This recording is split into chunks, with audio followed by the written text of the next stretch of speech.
All right, so get this. We're diving into the world of college football recruiting. And Wow. let me tell you, things just got really interesting. Really interesting. Really interesting. We're talking about a top player, Mm-hmm. Julian Humphreys, a defensive back for the Georgia Bulldogs, Okay. making a huge decision right before the SEC championship game. We've Whoa. got sources from ESPN on 3 and 24/7 Sports all covering this. All right. So, Heck no. big news. Yeah. So what's going on is he's entering the transfer portal Oh, wow. just days before this huge game. And we're going to unpack why that's such a big deal and what it all means. That's fascinating. It is fascinating. What's fascinating here is the timing. Humphrey's entering the transfer portal, Right. which, as you probably know, has become pretty common in college football these days. It has. But to do it just days before such a big game, I know. that's unusual even in today's landscape. It's his teammate Malachi Starks even said, it's crazy timing. So before we get into the why, can you give us a quick rundown on how impactful the transfer portal has become, especially in college football? Absolutely. The transfer portal has fundamentally changed the dynamics of the sport. It's given players more agency, allowing them to explore other options if they aren't happy with their current situation. Right.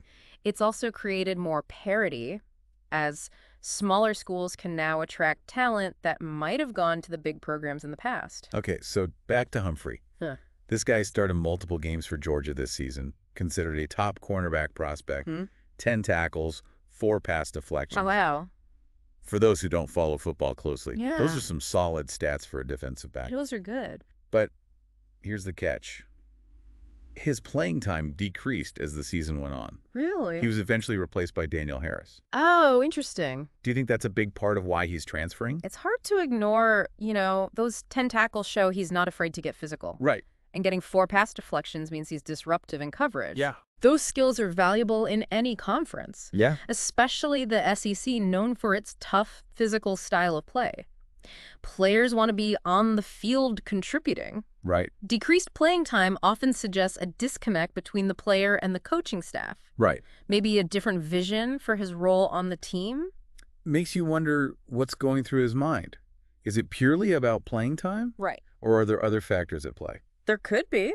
Maybe he feels he has a better chance to showcase his skills elsewhere. Yeah. Or maybe he's looking for a different defensive scheme that better suits his strengths. Right.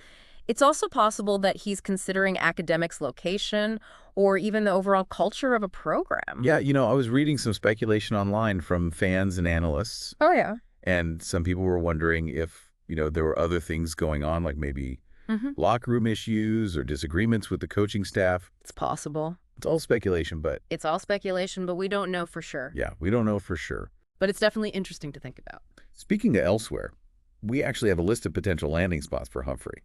Okay. Texas A&M, Miami, Oregon, Wow. and Alabama. Wow. Talk about a diverse group of programs. Yeah. Big names. Each program offers something unique. Yeah. Texas and Texas A&M, for example, Yeah. are both rebuilding with new coaches. Right. They might see Humphreys as a cornerstone of their defense, someone they can build around. Absolutely. On the other hand, a program like Alabama, Right. with its established winning culture, might be appealing to a player looking to compete for a national championship right away. Oh, for sure. You mentioned defensive schemes earlier. Right.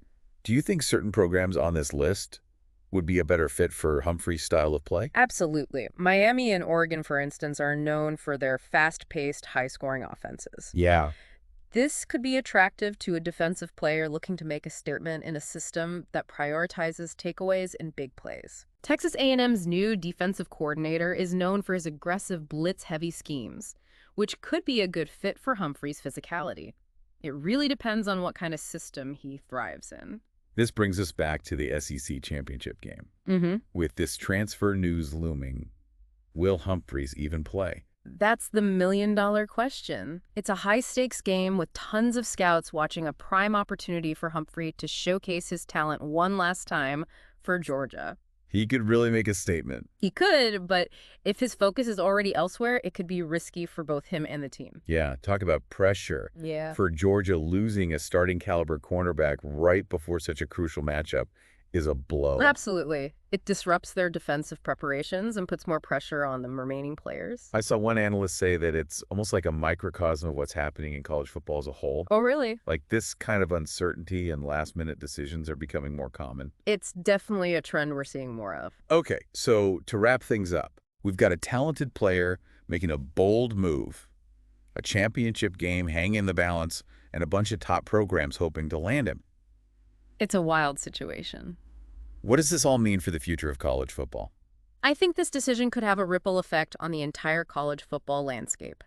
If this kind of last-minute transfer becomes the norm, it'll force coaches and programs to adapt their recruiting and roster management strategies.